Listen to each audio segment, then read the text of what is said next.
Hello everyone, welcome to another episode of Offsides with Anthony and Jennifer. We're super excited to be here and talk again about some topics that some people just find that we are going too fast, too soon, too quickly with dialogues on these interesting conversations that we're having. And we're doing this because we want to get everyone more engaged with this, especially to help out our youth. And today we're going to be talking about how I've heard a quote over the past few months: the world doesn't need more experts, it needs more examples. And it made me think about, and Anthony and I have been talking about, who have been our examples? Where did we get examples of love, connection, gentleness, humility? And like my writing this week talked about how I just rededicated, thank goodness, my life and my heart back to Jesus Christ, because I remember when he was my cornerstone, my focus of my life, I had the most joy. And you couldn't make him up. You couldn't invent him, because he was just so perfect in regards to being an example of humility, love, kindness, forgiveness, serving others. And so I'm so excited to have him as my focus again, because he's just such an amazing example to point people to. And unfortunately, it seems like, well, it doesn't seem like, it is a fact that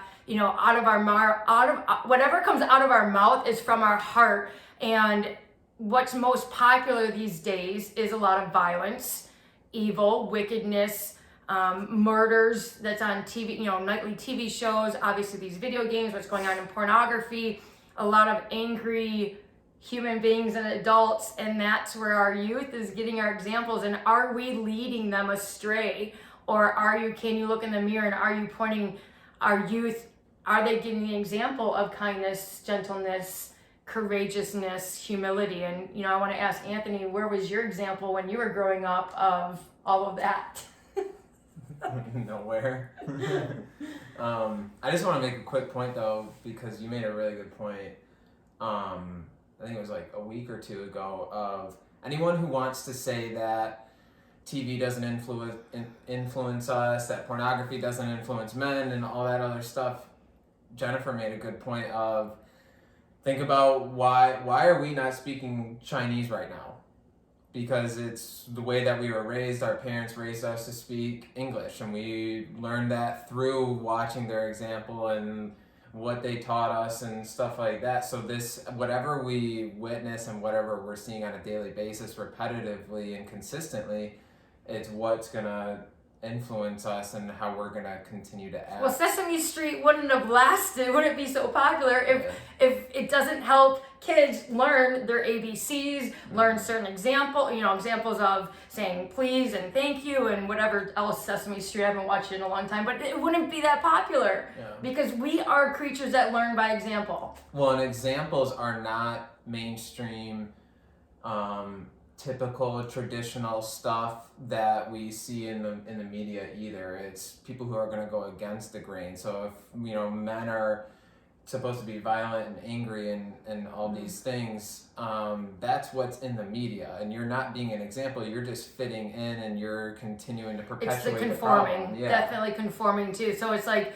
if we're conforming to a sick society, that's a what's the word I'm looking for, that's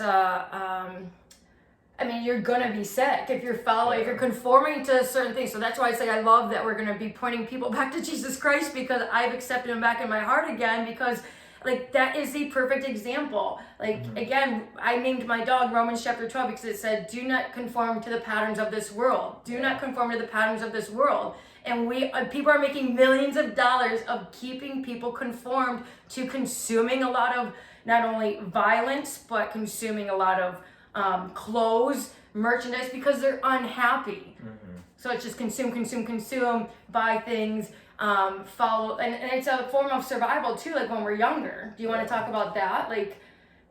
Being in the locker room and maybe you knew in your heart that you shouldn't be talking degrading things or humiliating things about women, but it's this survival mode of wanting to belong, get playing time, just be accepted, and that's, it's we think because when we're children, that if I don't follow what the adults are doing, then I'm gonna lose something. Or you're gonna lose love. Probably love. I know my parents withheld love. Yeah. You know, if I did something wrong or talked back. Mm-hmm. And it's traumatic and that's why, again, we need to teach these, we need to have better examples so that we don't put these kids in this, traumatic situation where they have to decide, it's like we talk about children are we believe, the closest to the divine. And then they get astrayed because of all these examples. So it's like internally they're watching these adults and they're like, that doesn't seem right. But because then, they'll probably, and they'll have that one time where they do stand up to an adult and then they get shamed for it, they get attacked right back. So then they have this inner conflict of like, wait, I know what's right, but I just see how when I stood up to something, then I get pushed away or I get astrayed, and then that's panic mode for a child. What about the examples of tough guys? You mean no emotions and just trying to be strong and look intelligent? Because that's the other thing too.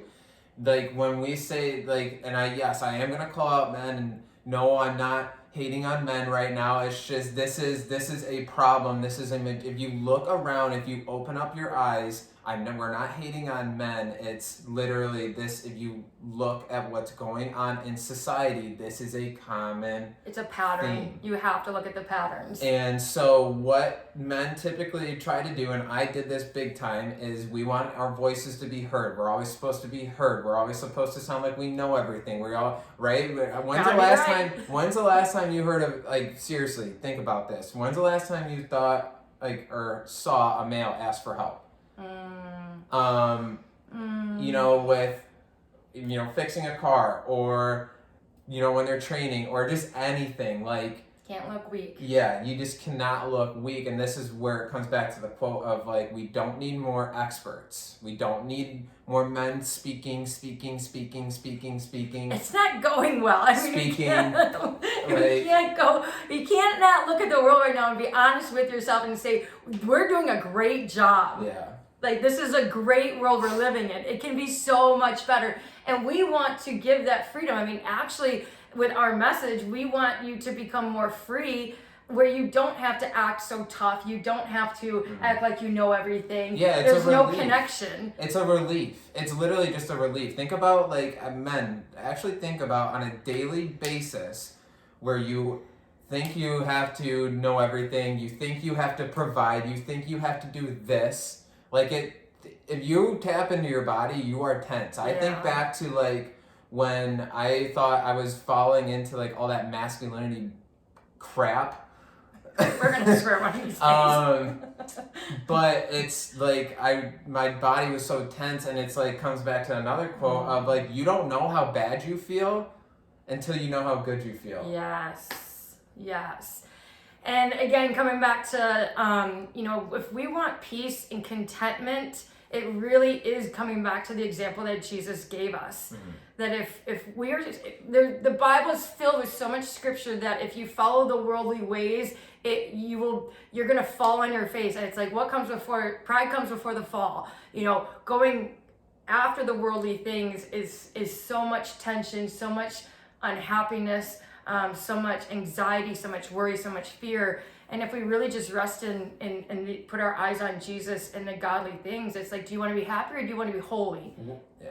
Do you want to be happy or do you want to be holy? And it's getting back to the peace and contentment that only, again, the godly way, the godly path, the way that Jesus led is the way to peace and contentment. Yeah, and I'll just end with this because I know we're going pretty over on time, but if you look at the example of Jesus Christ and you look at his story, right? He went against the high priests, which were the so-and-so experts. So the experts didn't want to be challenged. They didn't want to be called out, held accountable, right? And then look at where that led them. So if you are a Jesus follower, think about whether you're being an example of Jesus, of Jesus, or you're being the high priest, and look where the high priest, look at where that led them. It led to them killing the Son of God, the Son of God, and they followed worldly patterns. So Well, and Scripture does say, what we were talking about before is the foolishness, the fools, the wickedness hate correction.